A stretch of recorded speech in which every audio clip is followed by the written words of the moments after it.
So I want to go over one more time about registering for these webinars because hopefully you will all come back on March 5th for the second part of this, where we're going to talk with a resident, a longtime resident of Village Homes, and one of the co-designer builders.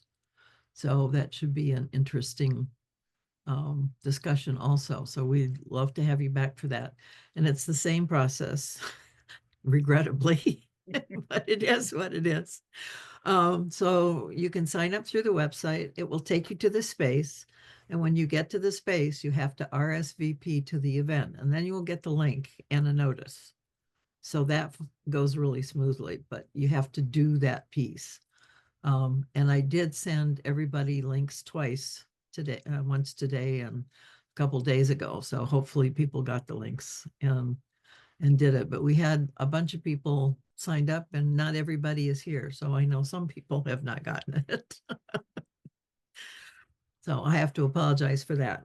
But that said, I am excited actually to introduce to you Carl Welty, who's the presenter for this evening. Carl is an architect, an artist, and a philosopher. And as a young boy, when living in Turkey, his older brother taught him that civilizations don't last. And I think that this sparked a desire in him to save as much as he could. So, in his work life, determined to work with nature, he brings the past forward in a revitalized way, making the old new again.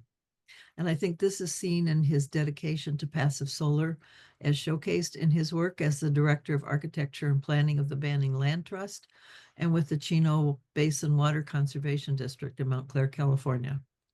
Carl is an amazing man and an advisory board member, and I am excited to welcome him. So, Carl, if you want to share your screen, you may do that. Okay, thank you, Catherine. I'm very excited to be here and really admire all of the great work that you're doing and be part of this community. Let me open my screen.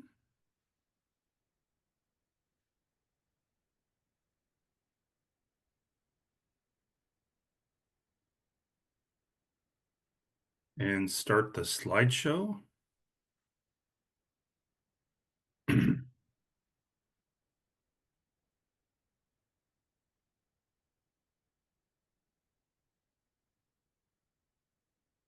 Can we all see this? Yep, looks good. So thank you again, Catherine.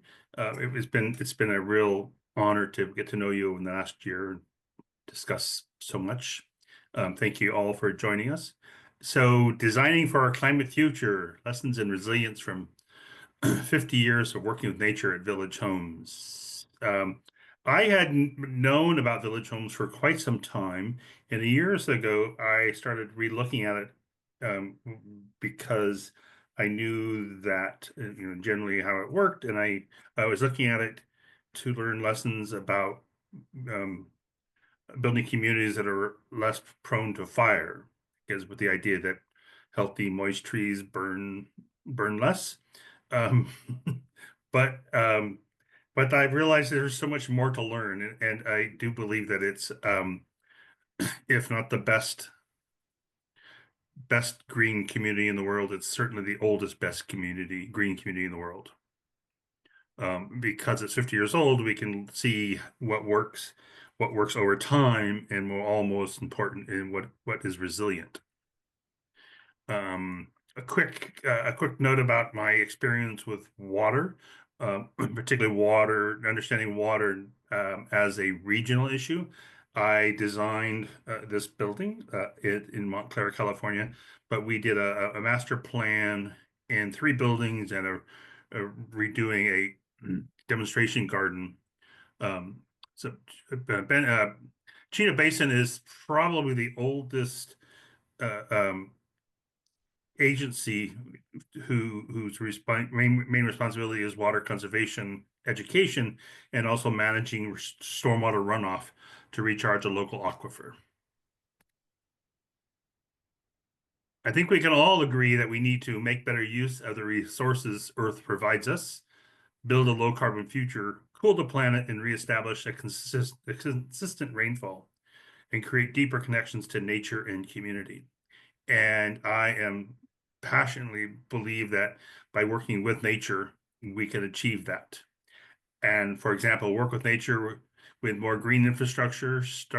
It starts with how the sun and water move across the site, solar-oriented design and capturing stormwater, integrated landscapes, less lawns and more meadows, and trees and soil are a single unified natural system. And so this is this enormous lesson for me that I've learned from Village Homes is that trees and the soil are one thing. And perhaps if nothing else, Village Homes is pretty amazing because it shows us if you do the uh, simply work in nature, you can literally create a cooler environment. Lessons from history. In my exploration of solar-oriented design and thinking about solar orientation in water, you start to see that it's a pretty common trait amongst ancient civilizations that they built cities that had an east-west orientation to take advantage of the sun and to integrate water. And of course, because they didn't have energy to pump water, they really had to work with nature, which is the number one big lesson here. So this is a city site from Devora, India. Um, so to reducing our carbon footprint, I don't want to say that we don't need solar panels and other technologies, but we should first work with nature to minimize the resources and energy that we use. These solar panels have a place, but they're still a resource, and to rely on them as the principal source of electricity, I think is short-sighted. I think if we can clearly design buildings that reduce our need for energy, including energy that comes from uh, resource-rich panels up on top of a roof. And for me, heating and cooling, because heating and cooling is responsible for 40% of the total carbon footprint of buildings over its lifetime. It's it's really the number one cause, and we really need to be very serious about reducing our carbon footprint. So managing our warming planet with zero energy architecture. So there's great architecture throughout the world. This is particularly a courtyard in the Mediterranean. Typical courtyards in the Mediterranean are 10 to 15 degrees cooler than the outside temperature. And Village Homes is reported to be 10 to 15 degrees cooler than the rest of the Sacramento Valley. And of course, if you can create a cooler environment, you're going to reduce your carbon footprint. Um, Big lesson with Village Homes is the water capture system. It's just not an engineered solution like we do today. It's a really integrated system that's beautiful, and it really engages nature and creates opportunities for people to be part of nature.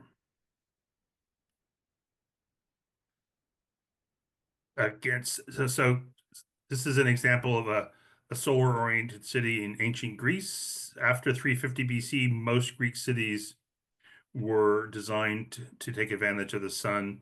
And I find great inspiration that Socrates wrote about the importance of building a house oriented to the sun and a roof overhang to keep the summer sun out, but let the winter sun in.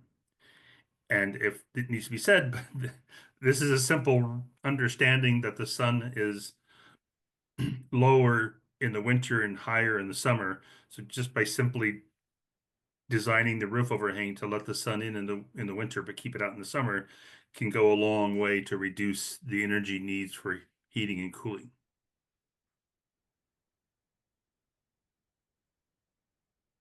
For me, an important explanation of why we build cities that ignore nature, that we've become really um, um, overly um, um, dependent on geometry and wanting to create geometric order to bring some sense of definition to our cities.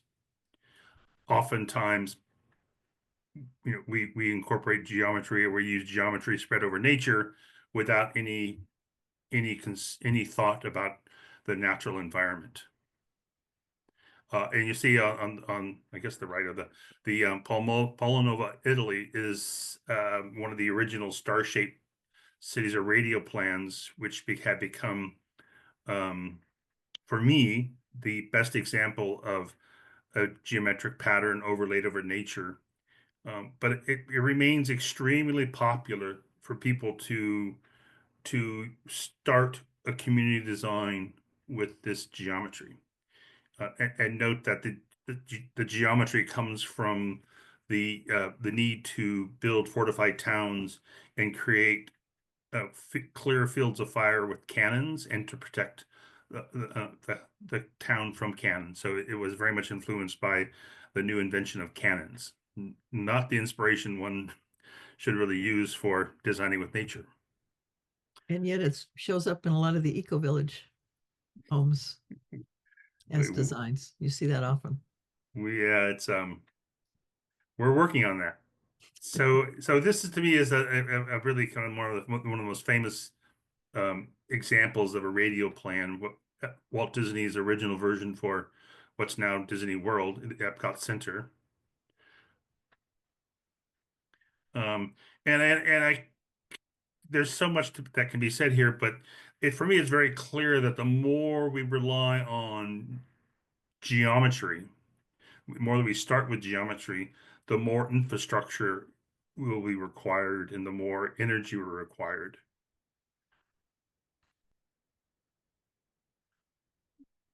A comparison of the Greek city Priene with village homes. Streets are designed to take advantage of the solar orientation. This orientation worked 2,400 years ago, 6,500 years ago. It worked 50 years ago, and it will work in the future. I have done presentations solely on passive solar, but it's to me very clear that if you don't, it's really hard to get a building to be 50% more efficient than a normal building unless you have the correct orientation, particularly unless you want to spend a lot of money. So with a oriented building correctly, you can achieve 50, 80% more efficient without spending more money on the building. Some obvious things here, but so at Village Homes, because of its design, 100% of the structures have optimal solar orientation versus Epcot Center, only 33% of the sites potentially have optimal solar orientation. The other this integrated design in Village Homes, parks and the street systems, everything does a double duty. So the parks and the streets were designed to direct water to ponds and swells.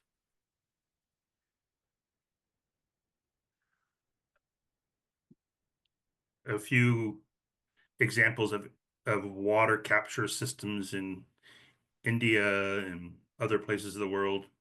That's a whole other um, line of investigation that one is interested. There's a tremendous amount of different technologies that could be adopted for site-specific requirements. And of course, Village Homes is incorporated this nature-based wisdom. And again, it's not an engineered solution as we do today, but it's a part of it's the nature and it's a beautiful walking path. So starting with how the sun and the water move across the site, which for me is the first principles of regenerative design, perhaps after the understanding that we are a part of nature, not separate from nature. A few elements, this integrated stormwater harvesting system has transformed the soil, resulting in healthier, more productive fruit trees, increased moisture. uh, it's really, and I shouldn't just read it. It's really, what I realize is that, they set into motion an ecological system that just gets better over time. And perhaps yet one of the big lesson with village homes is to think about not just a plan, a geometric plan, but think about creating systems that develop and develop their own or create their own natural cycles over time. A few advantages: houses are more efficient. Um, for me, this is an enormously exciting point here, is that this efficiency of designing with nature and draining out the site on the surface. They were able to save $200,000 in 1975 dollars because they didn't have to buy concrete drain pipes. And they instead used that money to buy 300 fruit trees. So for me, this is a really great example of it's a choice. You design with geometry or technology, and you have to add more technology and more resources and more infrastructure to make it work, versus with nature, you instead of buying concrete pipes, you get 300 fruit trees. And again, I remember say this again. The fact that this community is 10 to 15 degrees cooler in the summer, um, is to me enough evidence that we need to pay attention to what they've done there. There's some of the social benefits, and life enriching play environment for children. Um, that's what's so important is the integration of houses in the landscape. Everything is part of a system. To me, the obvious choice: one can buy hundreds of thousands of dollars of concrete pipes, and this cost of installing them and the cost of maintaining them, versus fruit trees that cool the planet and produce fruit. And maintaining trees is a community event. This is, there's really great documentation and pictures of members of the community coming together and picking fruit, and it's just a really wonderful place that shows how by incorporating working with nature, we can only get benefits. Um, This is another development that's a bit newer than Village Homes. It was finished in 1987. I became quite familiar with this because I was actually a partner in the firm that designed this for 5 years, many years after this was built. But it works with the same principles of working with how the water flows across the site and orienting the streets east and west to optimize solar energy for heating and cooling. This site's very different in that there's a significant slope. I think it's 3 to 5%, versus in Davis, the site was virtually flat. Um, it doesn't have the fruit trees, but the drainage is done on the surface and the water is directed to a dry creek bed. Um, it's significant in that if to measure the the storm drain inlets on this 40 acres, it's about 20%, 21% of the amount of the linear storm drain inlets of the adjacent 40 acres, designed about the same time in more conventional design strategies. But we have to note that the reduction in the storm drain inlet notes suggests that reduction, that 80% reduction in the infrastructure, is carried all the way to, in this case, the ocean. So there's really a tremendous potential for saving of working with nature. And of course, if you can imagine, if you can reduce, as we build cities in the future, if we can reduce the size of the inlets, we can also reduce the size of all the culverts and drainage systems that carry the water to the ocean or to rivers. So a bit of a summary. So Village Homes has demonstrated that these solutions are more resilient and more efficient now for 50 years. Um, And this is the, so Village Homes it's again, it's well designed. It's a real inspiration, but it also, you can really look at it and see what works and what works over a long period of time. And there's just very few examples of that. Um, Actually, worth noting that Village Homes and the development in Claremont, they're the only two developments in California that I know of that combine solar orientation and capturing water. So um, we can and should do more of that. Stepping back into architecture, and like lessons from the past. Um, a few examples in ancient India.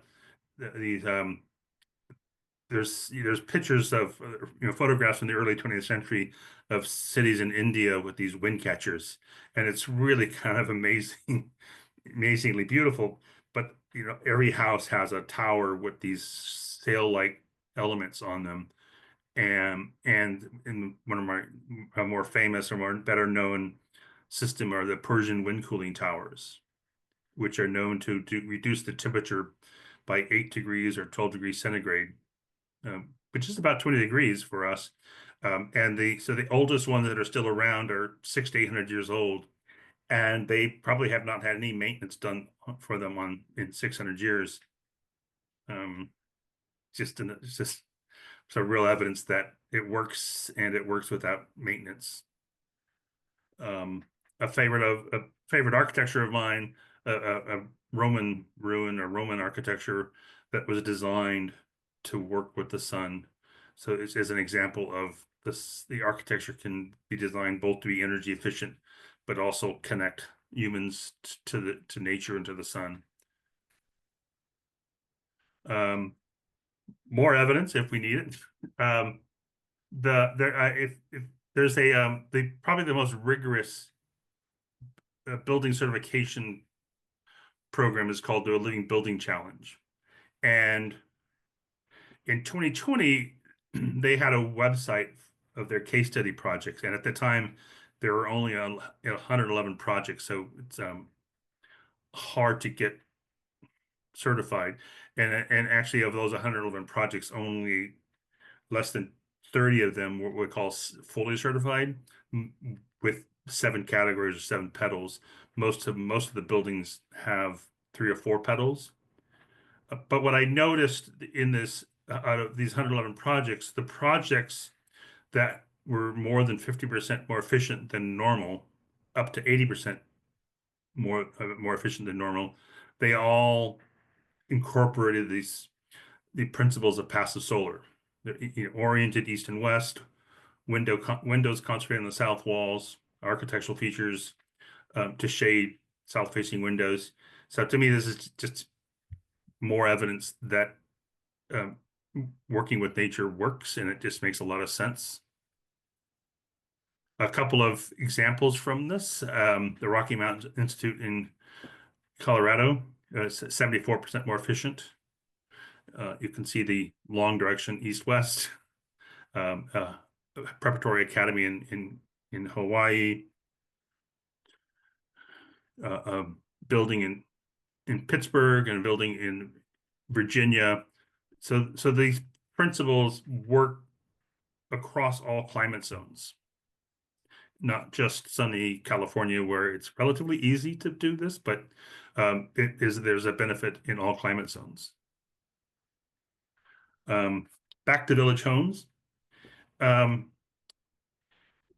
Many people talk about this great work in Arizona to allow curb cuts to bring in water from the street, which is a good idea, but it's just a little comical because it was also done in 1975. Though this looks, instead the one in Village Homes looks like a normal storm drain inlet. The water goes to the garden that you see behind. Um, this is something that it makes me think and ask the question, why do we take so long to learn important lessons?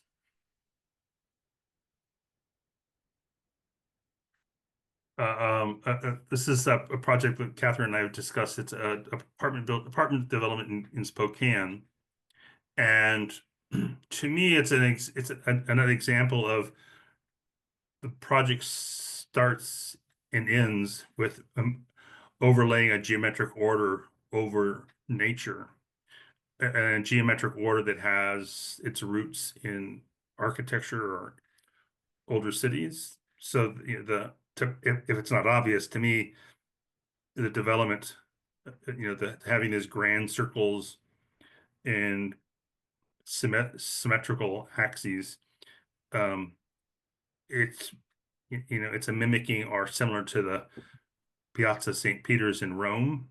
And um, I just asked, do we need such grand architectural geometry everywhere without thinking about nature first? This is the site before development, um, just to reflect on the missed opportunities. Um, this is an older satellite view, but I started to look at these things as where the image is blurred because it was a satellite from 1985, but you can see when you start looking at the street pattern, you maybe start to reveal some issues. But for me, particularly, I think just guessing here, but the pattern of this development um, came from making the primary entrance street parallel to a small section of the river.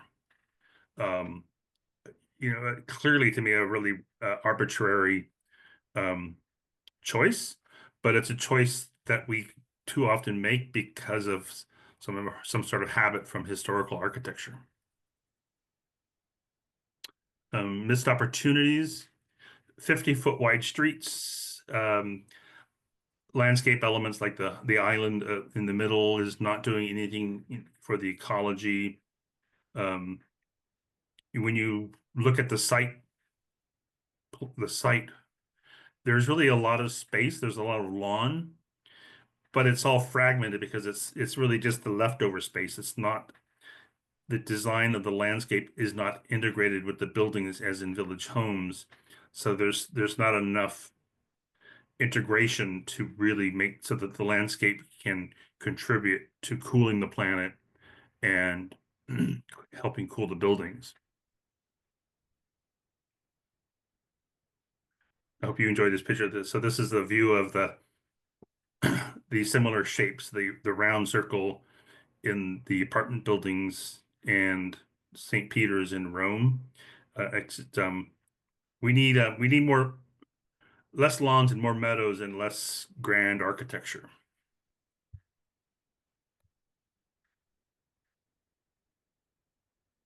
A really great diagram of developments in Southern California where the nature or trees were are not thought of as an ecological system, but really just barriers between one community and another. So we even use nature or trees not as an ecological benefit, but just more barriers between communities. Um, and for me, again and again, I say this, but this disconnecting from nature requires a lifetime of extracting resources around the globe to heat and cool these communities. Lessons for village homes can be retrofitted into existing homes and neighborhoods. Between learning from village homes, but also my work with the Chino Basin, for me, the first priority should be to take water from roofs and impervious surfaces and direct it to trees, because trees need the most water, and trees will help. Um, more water will increase the depth of the roots and um, make trees more resilient for droughts. A little tongue in cheek, this rain garden.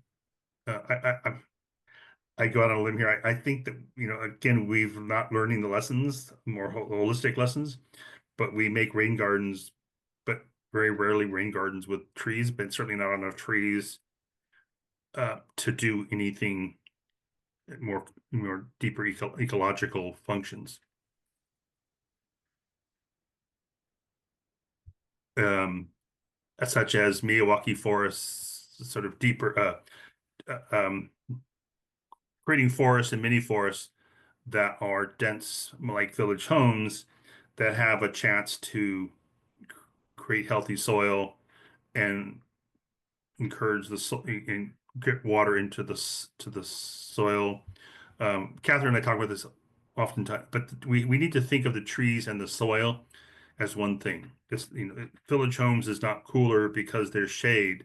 It's cooler because the trees and the soil have created an ecosystem that cools the microclimate.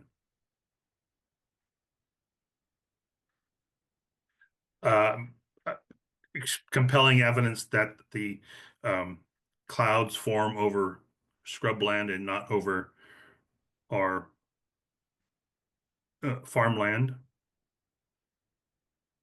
The trees and moist soil can create rain. This isn't this. We'll talk more about this in another seminar, but the biotic pump. But this is something that I've learned. I've have I believe in because Village Homes uh, demonstrates that this integrated soil tree ecosystem does work and does cool the planet. So in general, 40% or more of the precipitation over land is from trees and soils. Um, I'm sure all of you here are familiar with the biotic pump, but it's pretty compelling evidence. Some of my own work, I passive solar home in Santa Monica. Um, has been very energy efficient. I want to just mention that uh, a lot of people will tell you that, I'd love to do passive solar, but you need the right orientation.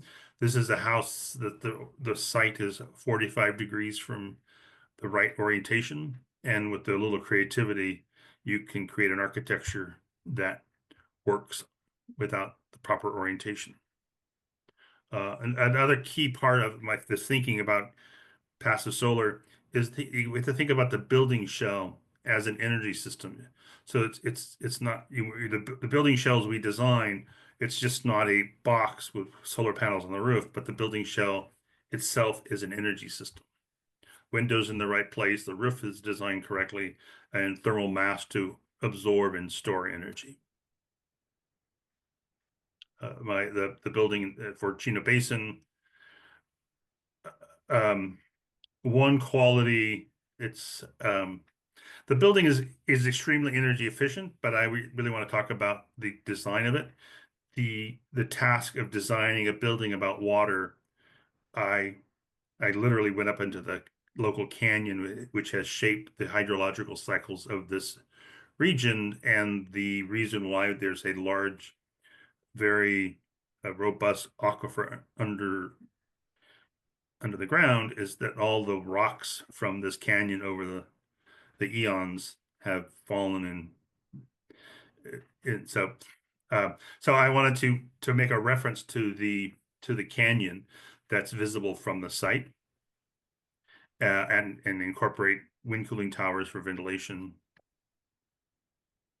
Some details, locating windows that mark the changing of the sun, how the light comes into the building, and a really fun element, a downspout that's shaped like a tree.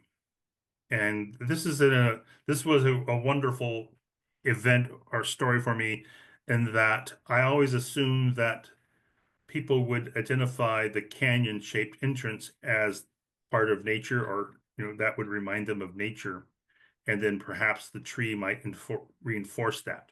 But there was a gentleman who was installing the plants at the very end of the project, who had went in and out of the building for a few weeks, and after the tree abstract tree downspout sculpture was installed, he then realized that it was a tree, and then realized that the entrance was like the canyon. So it's a lovely story for me, because you really can make architecture that's not overt, but that connects people to nature. Wrapping up here, so there's even a radial. There's a few a radial planned community in Davis.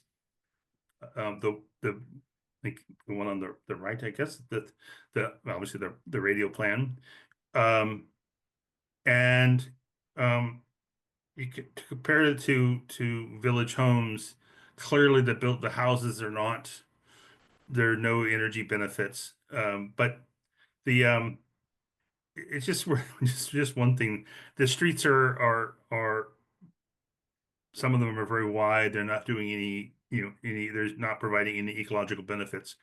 Um, but they have put the pool in the middle, in the very middle. Compared to village homes, the pool is part of the park, and kids can walk to the pool without crossing streets. So just offer this as just an example of the social, the plan incorporates social and how people move through the site. Um, almost comical quality of the pool in the middle, and really lacking of thinking about how people move through it, is just more examples of, the design comes from geometry, not from thinking about people or nature, or people and nature. Um, it's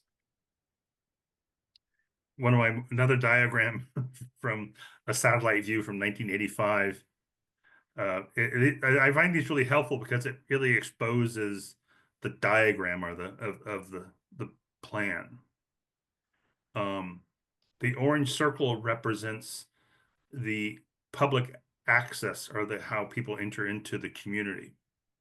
And the radial plan, there literally is one entrance to the development, compared to one, two, four, six, seven entry points to village homes. And this the radial plan is a city plan that's from our heads, or from geometry, or for some kind of intellectual idea.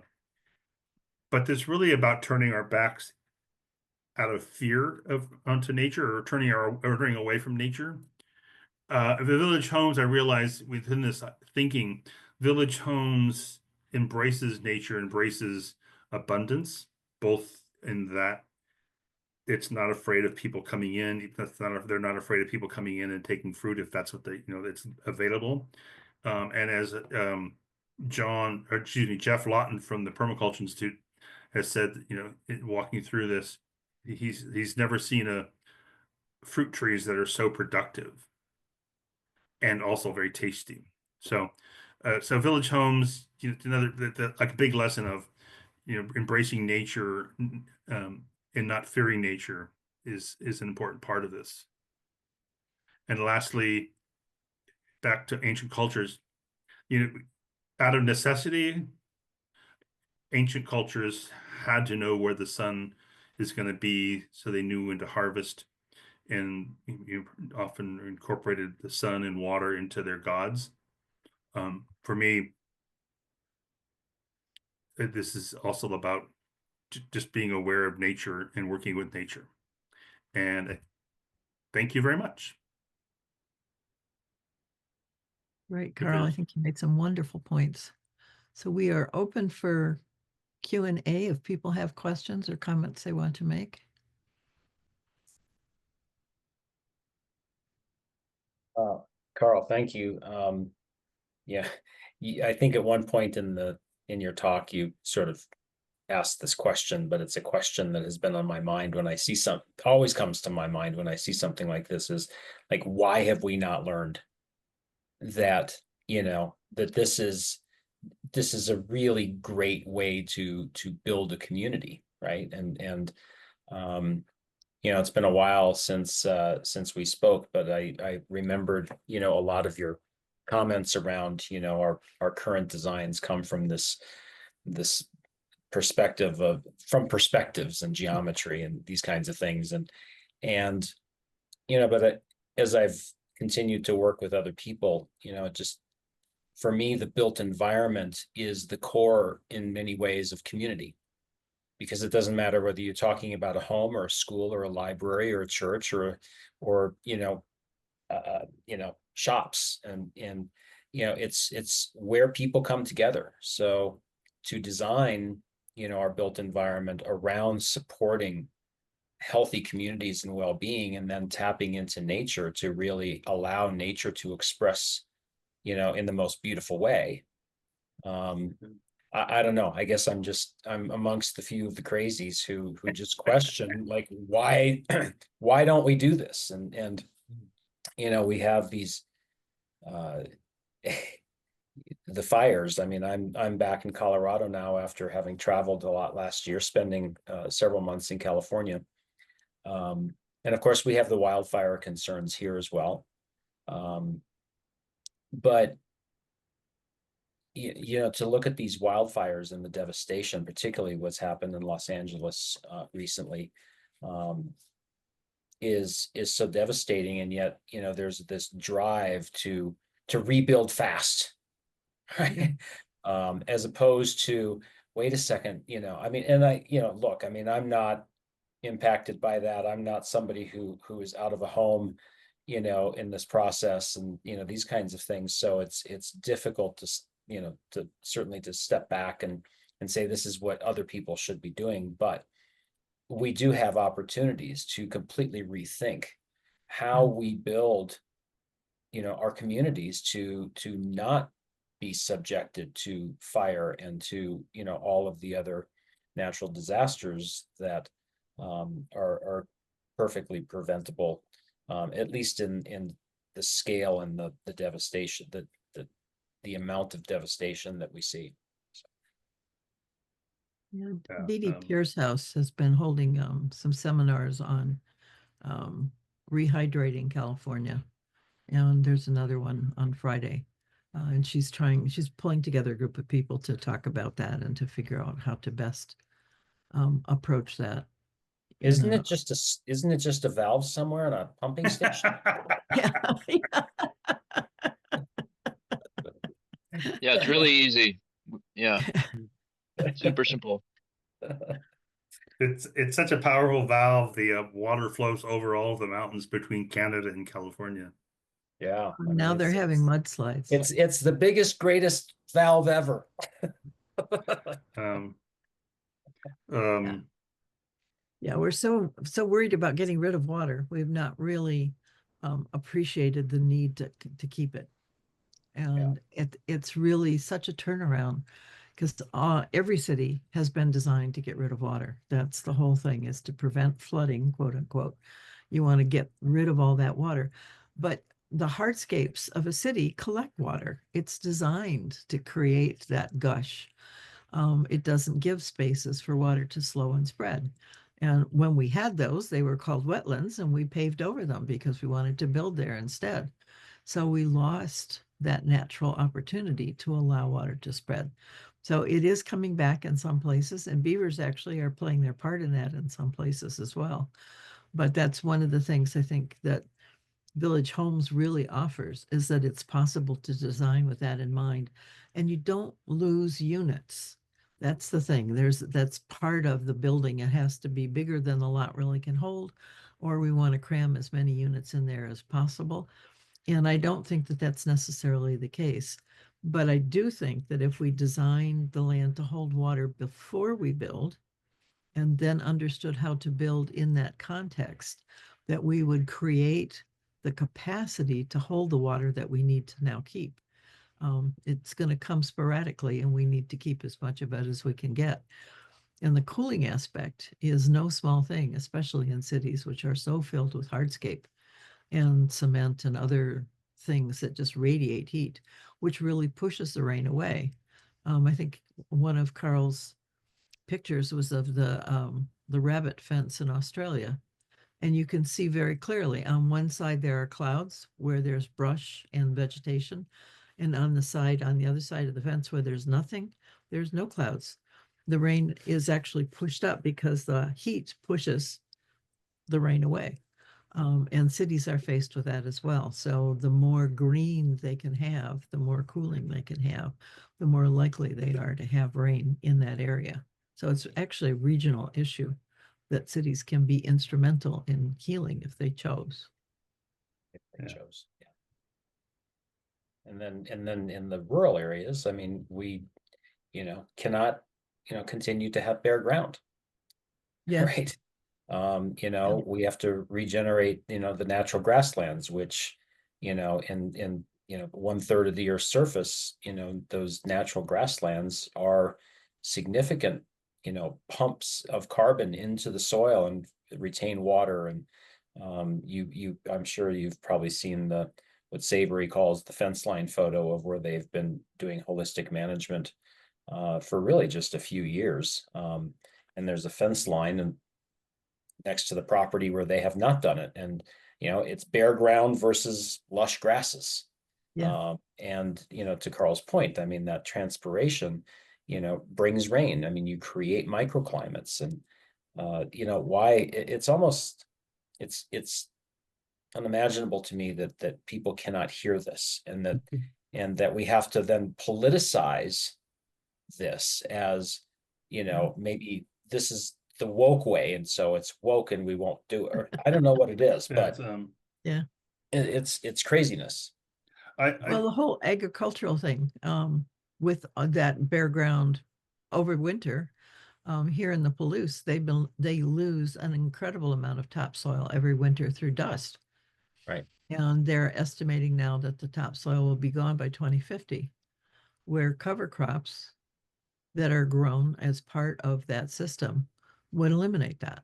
I mean, it's a simple thing and it's really obvious, and yet there's such huge resistance to it. And part of that, is the big ag, which would prefer one use pesticides and stuff to keep things down. So, Jason, I liked your comment about the it doesn't take very long, and that's um um if you were king for a day or a week or something, that would be one of the things you you like to communicate. There's just so many. They're really great examples of large parts of India and that are transformed within a few years. mhm.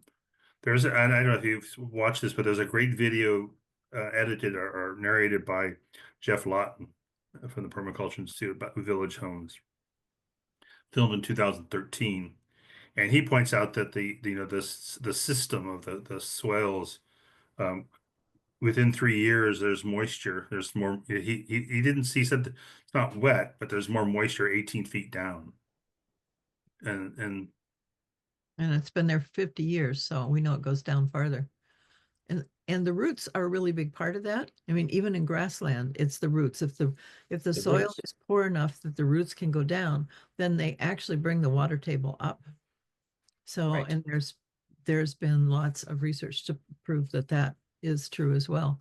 So when the water table comes up, it releases the stress on the plants because their water is available, and it keeps it moist. So it is a really good risk avoidance factor for both drought, flooding, and fire. but something I learned the last year from this Ricardo, who you'll meet in this next the gentleman who lives in village homes. The soil is actually clay soil, so it's not recharging the aquifer.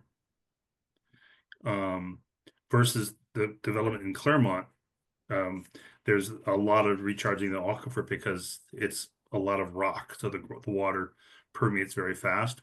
But so the way I think about the soil in village homes is that it's just this cycle of you eat trees, and the trees start to get rooted, and you have that deep watering in the winter, which enables the roots to get a bit deeper into that clay, which breaks up the soil. So the next year there's more water, and it's that continual cycle. So it's for me it's like like the lesson that it even works in clay. Like nature, if you give nature an opportunity, it will do its thing, and its thing is different than in Village Homes and in the project in Claremont, but it can achieve extraordinary results if we just stay out of it, or work with it. Yeah. Work with it. Yeah, exactly. Yeah. Yeah, it's Um, really not leaving it alone so much as it is yeah, understanding how to work with it. Yeah. And you know, and I think you know, I've been in this discussion before, you know, this idea of leaving it alone. And you know, I to Catherine's point, I don't think that that is the answer. Yeah. You know, to work with nature. I mean, we are part of nature, and we have a consciousness, and we have an awareness, and we have a capacity to work with nature, to actually co-create Yeah. you know, an environment that serves all of life. And you know, so I feel like we need to really begin to take that on as a job of and a task of humanity and a part of our purpose, you know, in this world. Yeah. Because a lot of times if you know, just leave things alone, you know, there have been many examples all over the world of national parks being created and conservation and, you know, leave it alone. And those areas have continued to just degrade, Yeah. um, you know, because they're leaving it alone as opposed to, well, what does this particular, you know, piece of land, however big it may be, what does it need to really thrive? Does it need animal impact? Does it need this? Does it need that? And we can accommodate that. I guess so. There's Yeah. images of I think they're from Yellowstone, where introducing the wolf into the Yeah. ecology, and within a few years there's more willow trees, there's more foliage, and it's and forgive me for misspeaking about leaving it home, but it's it's yet another example of what can be achieved if we let nature do its thing. And Yeah. to understand there is a connection between wolves and willow trees. Yeah. Yeah. And in a way, there's no, we have to do something in order to live. We have to have shelter and those kinds of things. So we have a choice to either ignore nature or to work with it. I mean, just right there. And if we learn to work with it, it makes all the difference. Um, the the Indians who have managed the forest in the eastern part of the United States around Pennsylvania have actually been able to log their land and increase its productivity at the same time. So they actually are increasing their forest while they're logging it because they log selectively and they know how to right. do it. You know, it's so funny. We want to speed everything up and make it faster, quicker, cheaper, and then take less labor. And now we have all these people with no jobs instead of being able to accept the slowness of being selective in our logging and the ability to employ lots of people to do that because it's going to take more people than it would to clear cut. But it gives us much more abundance in every way. People are fed, trees grow. It's just a win-win-win. So Right. maybe there's something about slowing down too in all of this. Yeah. Well, we had a conversation yesterday and in a call, or yeah, it was yesterday. You know, the word efficiency came up, right? Yeah. And so we, you know, we go into the silo of this organization, standing all by itself, not connected to anything, you know, and efficiency, efficiency, efficiency to get costs down, get caught, you know, whatever it is, but it does not optimize for the whole. Right. There's a big difference between optimizing efficient and efficiency, or between the term maximizing is not the same as optimizing, Correct. right? Yep. To your point, you know, the optimal solution is oftentimes looks like slowing down and ensuring that, you know, you're taking in the whole uh, the whole you know, in terms of employment and economy and environment and all of these other things. And in the end, yes, abundance is Yes. increased. Yeah. Yeah. Perhaps I mean there's so much to be said, but in other presentations I've made a bigger point of this, but village homes and a passive solar structure you achieve more for less. It's and again, a lesson or a lesson, an idea that needs to be put out in the world more.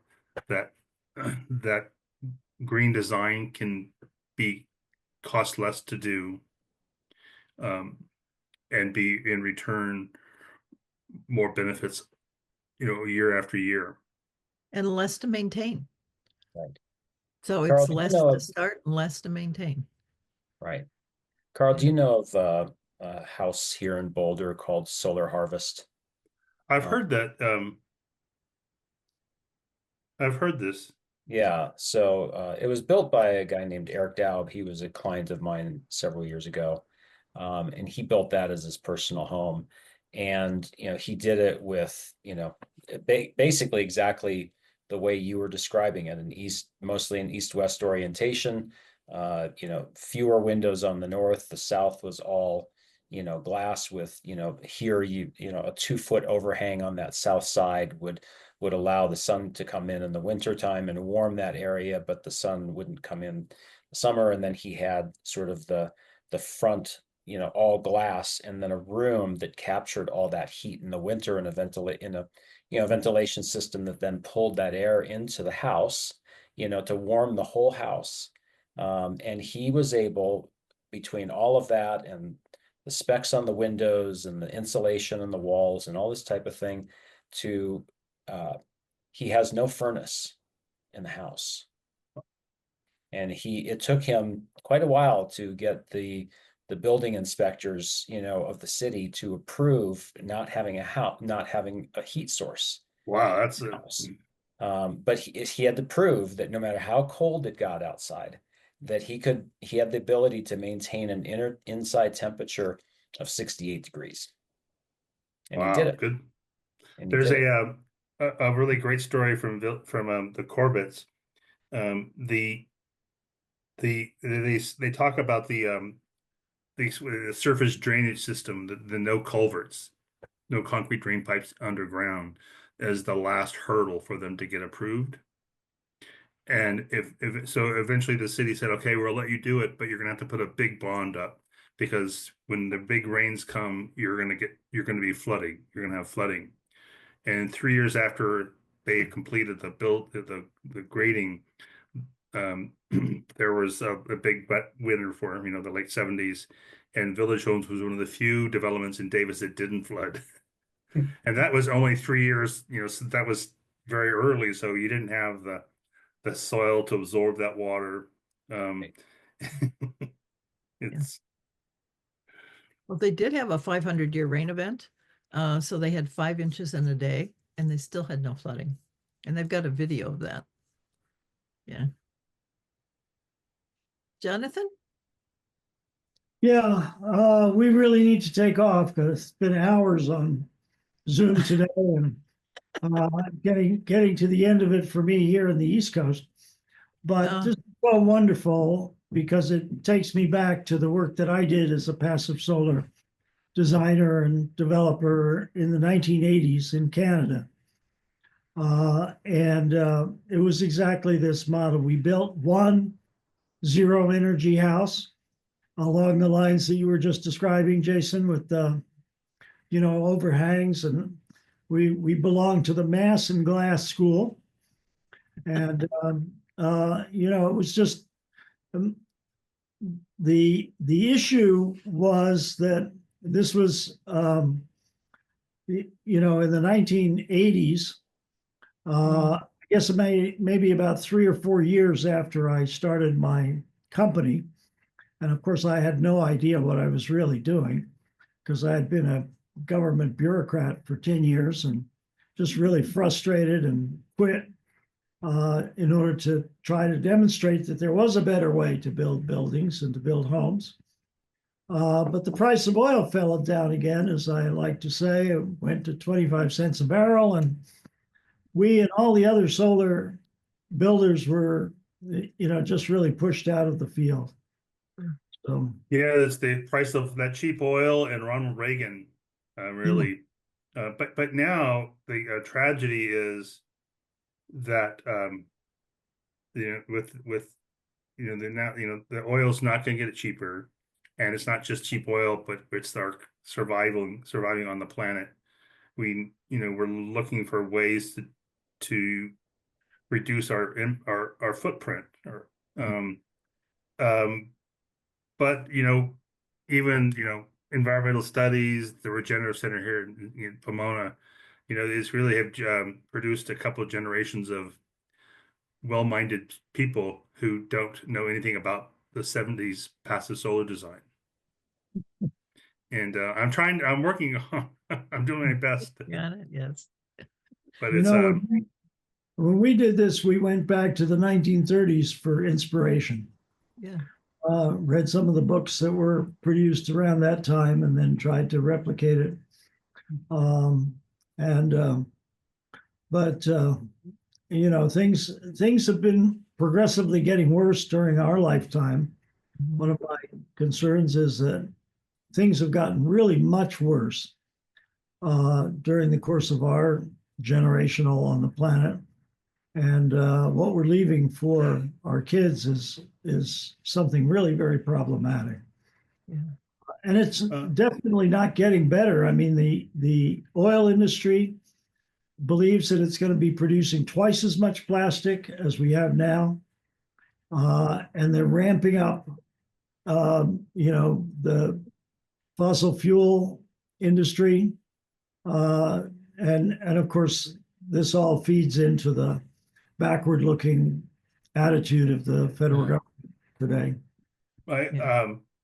my introduction to passive solar was a class on passive solar by Ken Haggard, who is a tremendously prominent leader, lots of books.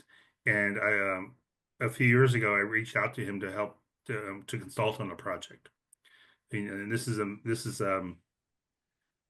so much understanding.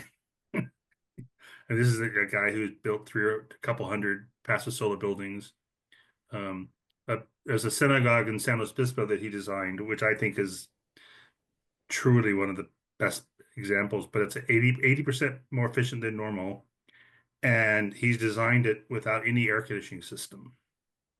And normally, we design these but have a backup system. And San Luis Obispo it's not on the coast. It's about the same temperature or climate zone as downtown Los Angeles, but he's demonstrated that it's kept cooler than a building with air conditioning. Wow. It's really impressive, and costs less to build than a normal building.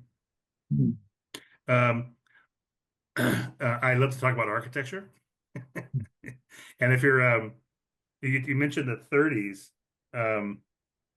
are you familiar with Mies van der Rohe? Yeah. Only superficially.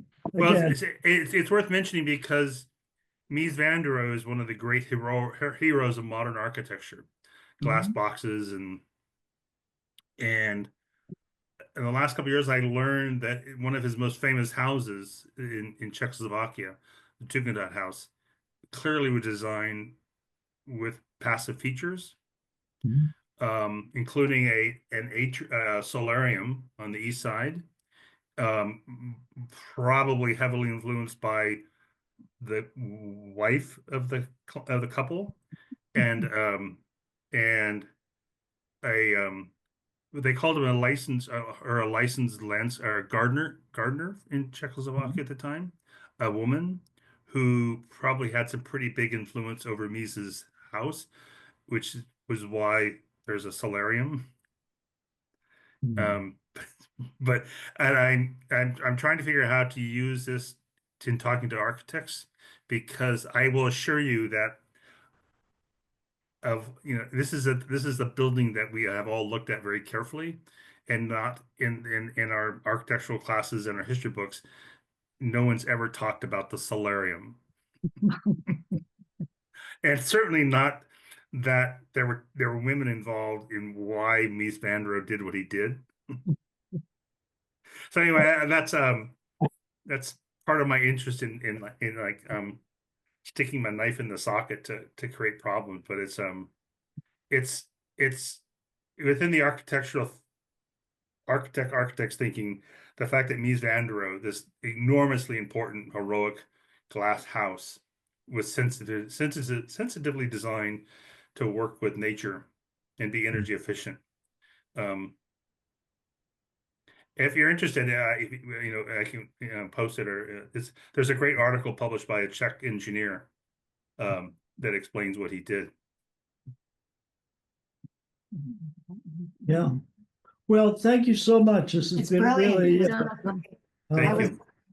delightful. And, if we weren't so tired, we could probably continue this all night. And Well- Phoebe Barnard, Phoebe? No. Oh, we were just talking with her last week, and she said we should see your work. And that particular project, and I forget what the context was. I thought maybe you worked together. Oh, She's probably an author, Phoebe Barnard, Barnard. well, I must like her already. I could Ah, one of the I know it's late there, but another sort of great moment for me artistically from the water conservation building is it's definitely designed what I would think of as kind of cubist Chinese perspective logic connecting to nature. Mhm. And it's some more evidence that like I was doing something in the right direction is in a presentation I made locally, a woman who's a landscape architect who's originally from India and trained as an architect in India.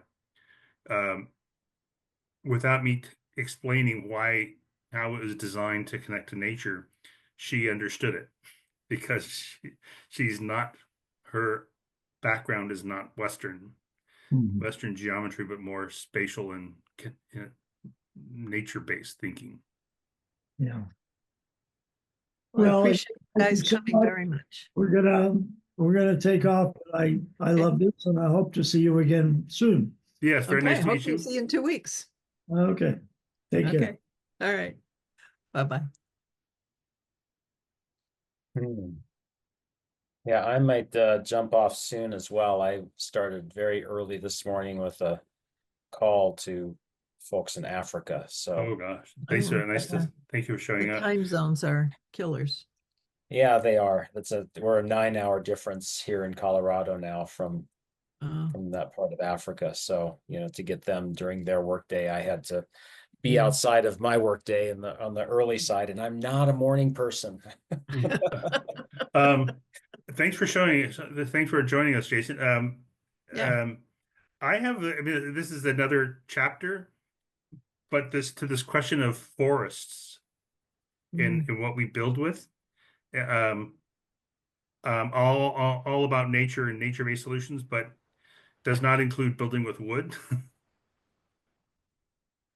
and That's really well, that's really fascinating because there's this whole movement, towards building with wood, right? Yeah. Like office buildings, built, out of all wood. And I'm like, well, okay. I mean, I see one side of it, but there's another side that's like, are we really, looking at this correctly? And I don't know what the answer is by any stretch. I would go out on the limb and say I do know the answer, not for because it's a subject I've researched and I have some great references that if you're interested, I'll happy to share them. But it's in the big view, this distinction came from that the idea of mass timber and the green design industry. We've bought into this idea that our lumber is renewable and that it comes from forests, but it doesn't come from forests. It comes from forestry. It comes from monocrop. Right. And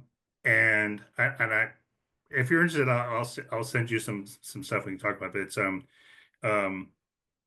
it's the ecological effect of our forestry, to provide wood is devastating, and it's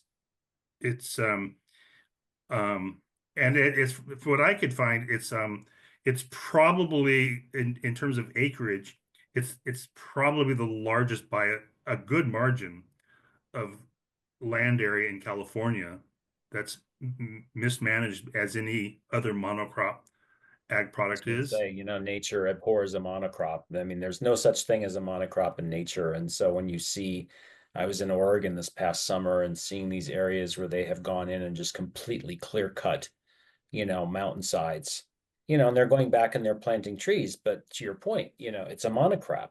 That is not a forest. Yeah. Well, A and they're forest growing has fast has because massive they want the diversity. production. Correct. And that fast makes the wood weak.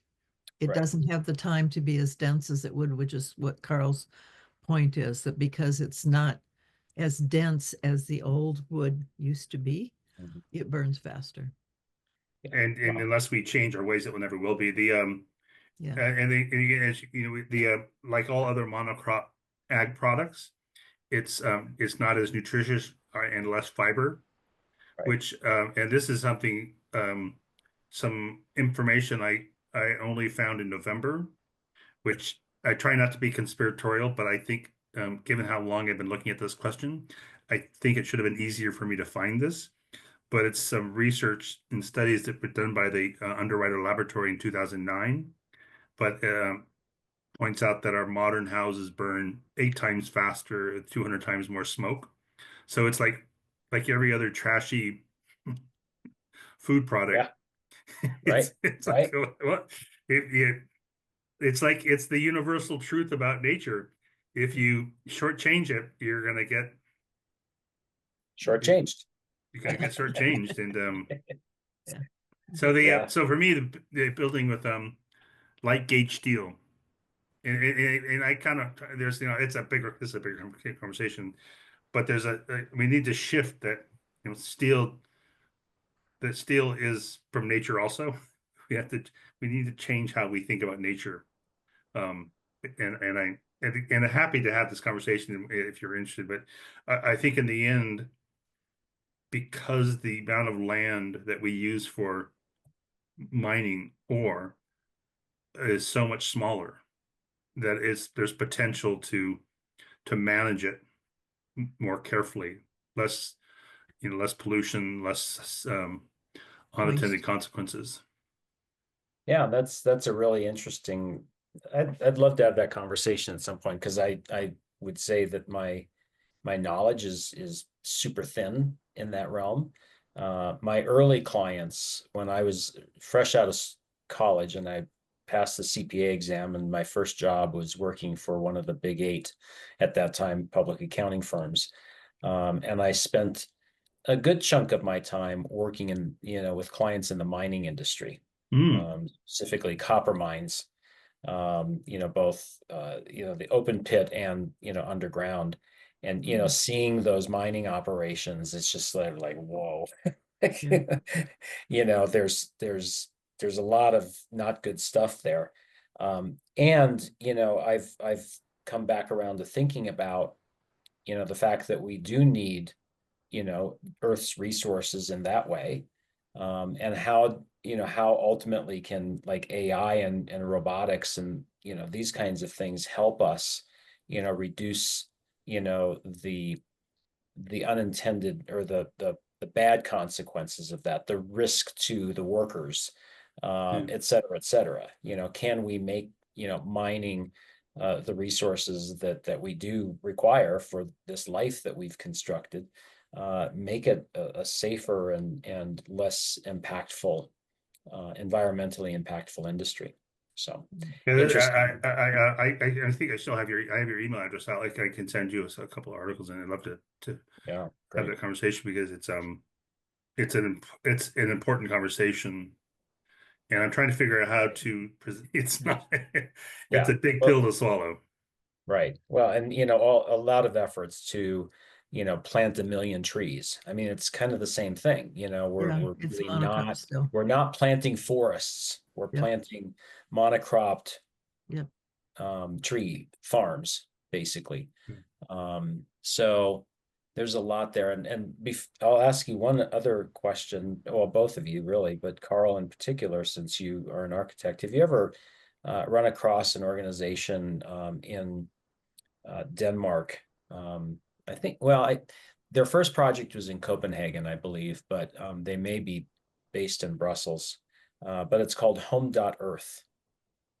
And what they're doing is I visited their headquarters, at least in their Copenhagen office, where a friend of mine was heavily involved with them up front, and they had a software engineer there working on, you know, sort of their back end system that he showed me how it works. But basically, from design, in terms of size and shape and position and all of these things, all the materials used, they basically are using recycled and upcycled materials, and they're building modularly off-site and then bringing it in and assembling in terms of units.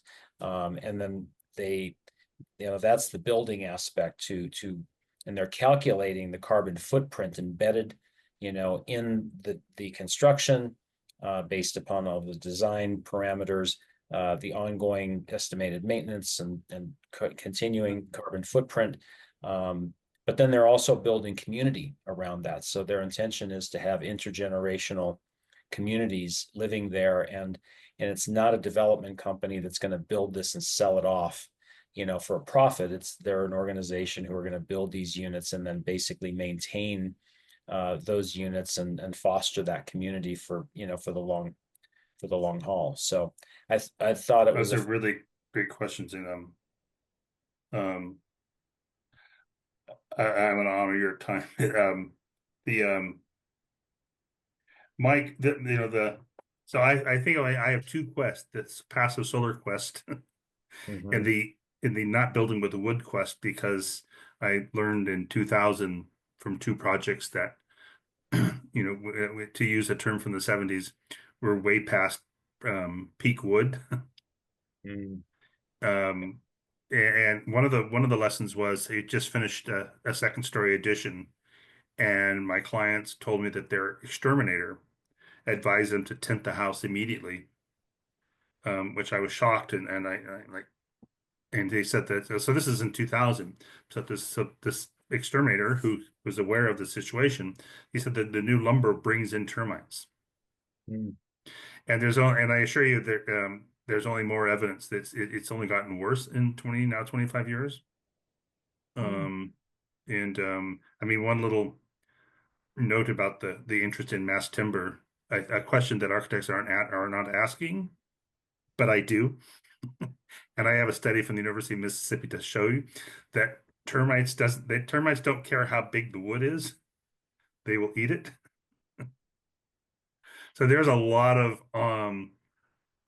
questions about mass timber that are not being asked. Do you think that the termite is because the weak is softer or weaker, Oh, as yeah. opposed to, you know, if it was actually hard, I mean, they'd be like, oh, this isn't a Oh, it tasty piece absolutely. of wood, right? Oh, it's like it's fast food. You know, it's marshmallows versus a rock. Um, the um, I actually a recent article, because it's kind of the fire from the fires. I've been kind of digging into this, trying to figure out a way to tell my architect friends that your lumber is not natural. But there's a great article. I have a great article written by a guy who restores old windows. He's been around with old lumber, and he says that, you know, he says I can restore a 100-year-old window, but if a window that's 20 years old, there's nothing I can do with it. So it's um um but so the density of the lumber is 30 to 40% less than old growth lumber, and old growth lumber is not an option. We don't have that.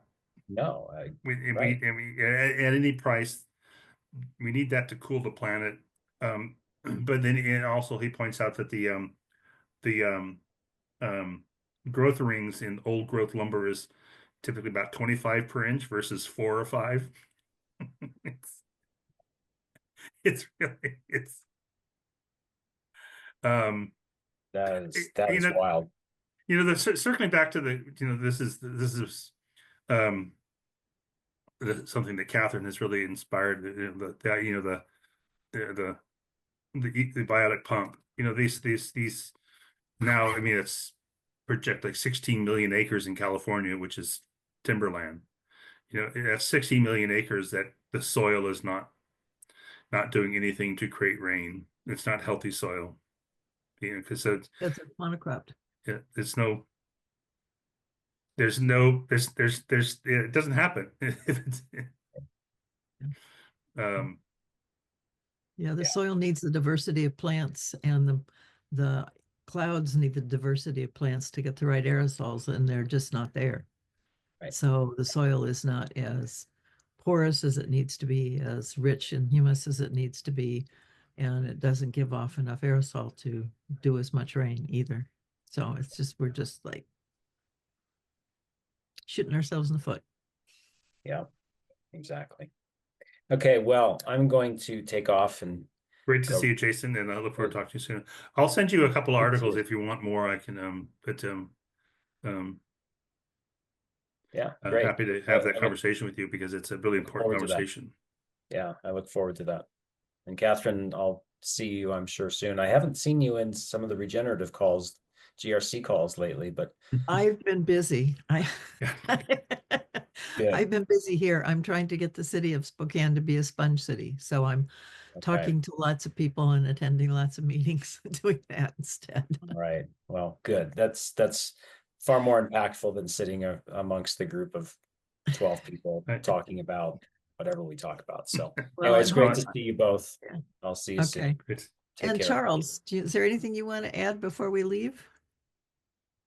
Oh no, I really enjoyed it. I've enjoyed the conversation as well. I've been just soaking it all up. Um, I guess my thoughts are really around fire and on the fire mitigation Yeah. component and how to actually quantify that, I guess. And maybe village homes would be a place to actually go get soil moisture.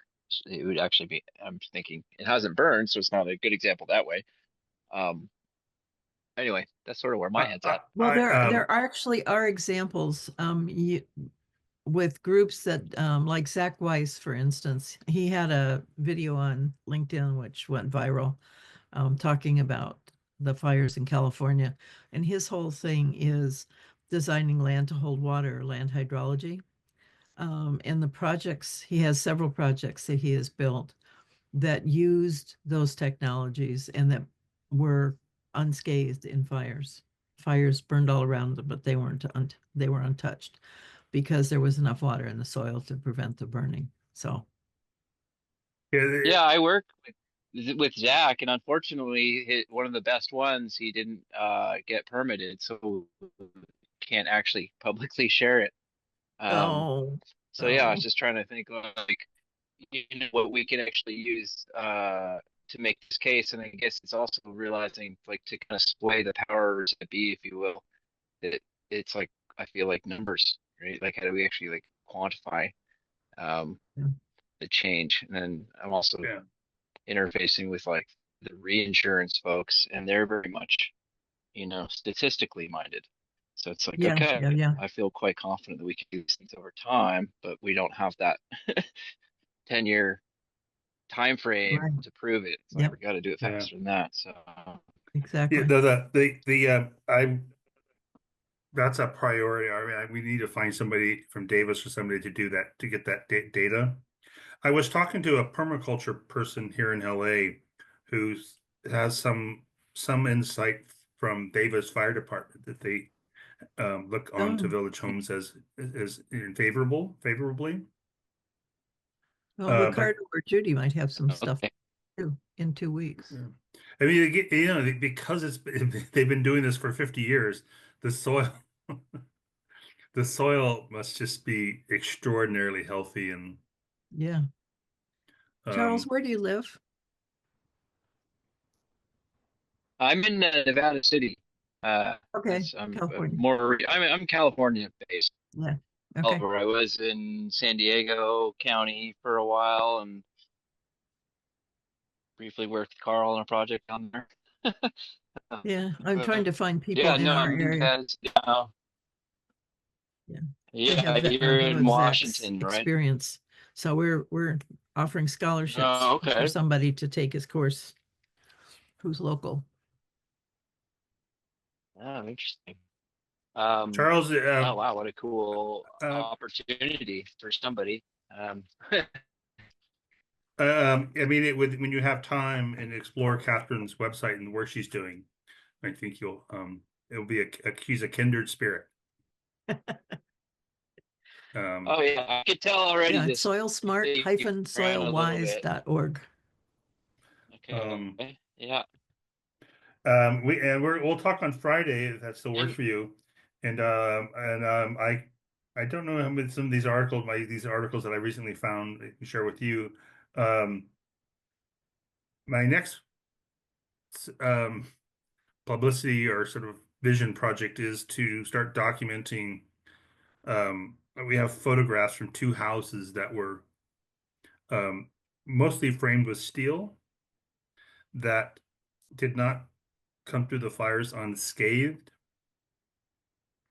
Um, uh, but the one that I have photographs of, um, um, it was it's going to be in the press. We're going to work on this, but it's I mean, if you're to drive by it, it's in the Pacific Palisades. Um, it's in a neighborhood where only three houses were did not burn. I think from the outside, this house looks like it was burned, which it was, but this house did not have the separation between its adjacent houses as the other houses did, and it was also on the canyon side of the street, so the fire came up the canyon, and it's certainly the only house that anywhere. It's the only house that's not leveled on the canyon side of the street.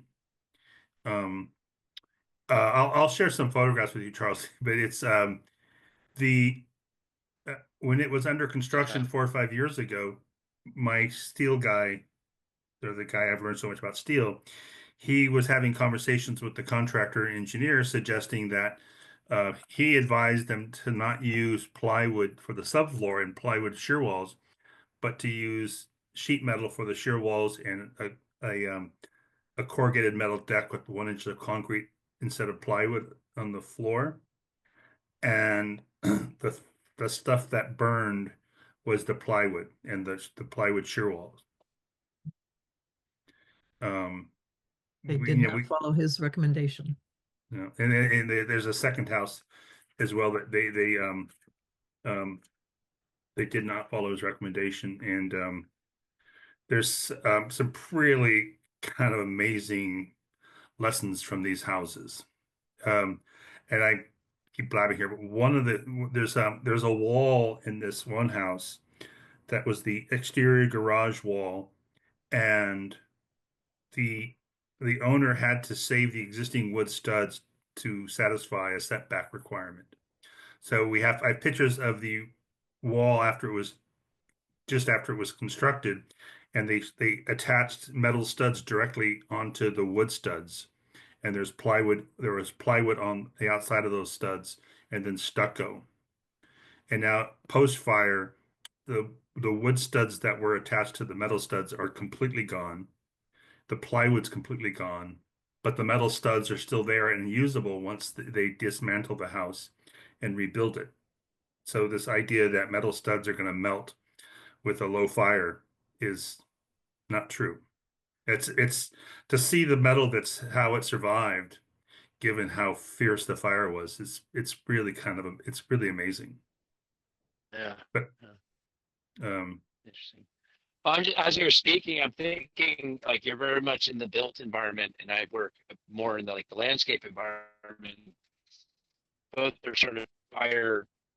It's like we need to separate them. I'm thinking, to make a clear differentiation, and it's kind of like we can rehydrate the landscape around, which is going to help, you know, save all the built structures. But there's certainly two.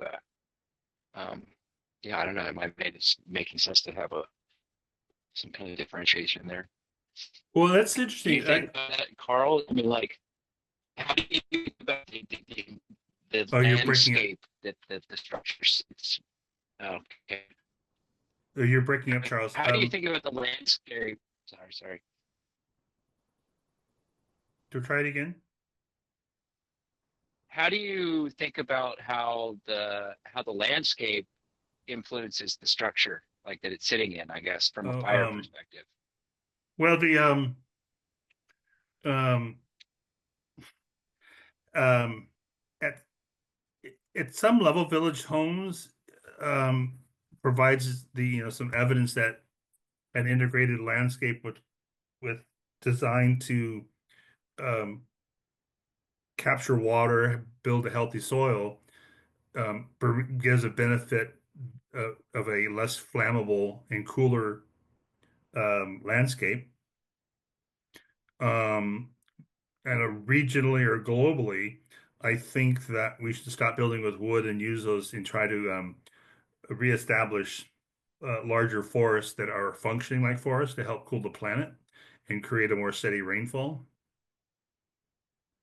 And that's so I think it's important to think at both scales. On the regional scale, the heat wave in Seattle was like 2000 or 2021. Yep. Yeah, we were Gosh, part of that. I always love it when I remember which year. Um, I think it's attributed to the law, the lack of natural forest for moisture and cooling. So for me, the two things are absolutely linked, and Right. we need to get people to realize they are linked. Um, to the idea of landscape, as I said earlier, I'm I'm trying to figure out how to tell my architect friends they have it all wrong about lumber. And I'm thinking that the way to start to have that conversation is to talk about the biotic pump and that the need to build soil, and from there get them to think that our lumber doesn't come from real forests, and maybe then they'll start thinking about lumber more holistically. Uh, anyway, so I just share that as I'm that's my plotting to figure out how to have that conversation, if that Yeah, makes sense. absolutely. But Catherine, it takes the your people, the land people and water people and the building people to work together. yeah, Um, Catherine, I have a question. If Sure. you guys can hear me or not. Well, I'm curious what you're running into in Spokane as you're trying to create the soil sponge city. Like, what is sort of the opposition? What is the pushback to it? And where have you found, I've been very allies, I careful. guess? Yeah, I've been very careful. I think the oh, how to say this, the all of the conversations, without exception, have been very positive. That's the good news. The Yeah, bad news, or the slower, sadder news, I don't know, is that getting people to actually commit to doing anything has been a little bit difficult. So we were invited to do two presentations, and I have not been able to get either party to commit to a date. It's that kind of subtle resistance. Even though the hmm individuals were very excited and very pleased to hear what I had to say and to learn what they learned, um, the next step seems to be somewhat dicey or fudgy, sludgy. It's just not kind of happening as quickly as one would hope. So we're just persisting. And we've got a lot of irons in the fire. We're talking to a lot of people. And somebody will roll over. And it is my belief, actually, that once we do something, that will make a big difference. Because so far I've got no real proof. I'm just talking to folks about things I know. I can share examples and all that, but nothing's here, nothing's local. And in this city, local is yeah, very important. So yep. I'm going to have a conversation on the 11th of March with the lady who has the cachet to put in a Miyawaki forest if she has the money. And she had the money, except we now have an administration which seems to be withholding some of that. So we're not sure where those resources are. So I'm going to talk with her about other possibilities, of which I think there are several, and see if we can't come up with a plan to do a demo on her land, because she has the ability to do it. She can say, yes, I don't have to go through anybody else. And that may Yeah. be the first one that we put up. So we'll see. Yeah, so it sounds a bit similar in California. We're really looking for. I'm working with a small kind of group of, where a lot of us are connected through Zach, but sort of state water Yeah. design build type people. We've got and we're looking through You're how going in and you out a have lot. this sorry. Oh my goodness. Yeah. Um, I apologize. I got a terrible service. We'll come back on Okay. March 5th. Maybe that's a good sign. Yeah. Yeah. Yeah. Come back. Okay. All right. maybe in closing, for me also the value of the Milwaukee forest or planting is it's something doable and tangible, Yeah. or more tangible than trying to reduce our carbon footprint, that Yeah. people can do. Yeah. I think there's a great value in that Yeah. if we can And get people to realize that they can do it. I've found a lot of enthusiasm for that. People like forests. The idea of planting a forest is fun. In 3 years, they will see the difference. So that's dramatic and really creates trust and validates the ideas. And the land piece is harder for people to get. So it's a harder way to understand it. But the Milwaukee forest includes soil regeneration. So there is a story there that once we've done that, you can see the difference in how the trees grow. So there's a correlation you can make to that, which right now the people who are planting trees are very resistant to. They don't quite get that it would make a really big difference if you actually paid attention to the soil. And they will flatly tell me that they don't. There's no need to. It's So, really, I mean, Charles, this question about to both for myself, but to get people to think that the trees and soil are the same thing. They're not. That's as an architect was, it's really not that hard if you're kind of open to nature, but it's a tricky thing for people to get. yeah. Well, we don't Well, really think of it as alive. We think of them as mechanical. And I think that's part of it. I just did a workshop with John Kemp, and one of the quotes he said was, "Treat your soil as like a petri dish," Yeah. which I really like. I don't know if you can hear me or not. I actually, and you're I coming think, in, you're coming really well.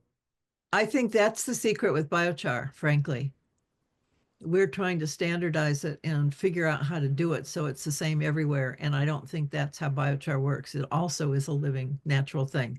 And it needs to be done in relationship with the land that it's working on, which is how I believe the Indians did it, because they didn't have anything else. Okay. They had their mess and their waste and their dirt, and they had to figure out how to make it work. So they paid attention to the kind of waste they had and the way it worked in the soil. And they, I'm sure, tweaked their recipe as they needed to.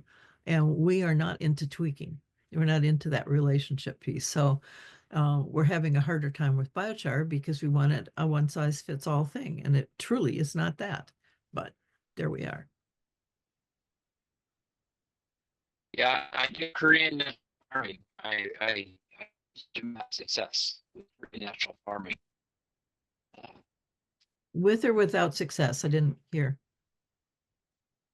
With success. With success. Oh, good. Okay. Yeah. If it's Yes. done right, it is. But Okay. if it's done wrong, it's not. Or at least it's not for a year. Because if it's not charged, then it takes from the plants instead of giving. And so people have said, oh, it doesn't work because, you know, my plants practically died the first year. Well, they would die the first year if you didn't charge it because it's one or the other. But once it's charged, it's fine. So in a couple of years, it will come back and it would work. But if you don't know that, yeah. So it's been fun. I am appreciative of having you here. Thank you, Carl, for a wonderful, very thought-provoking presentation. Thank Really you. appreciate that. Thank you.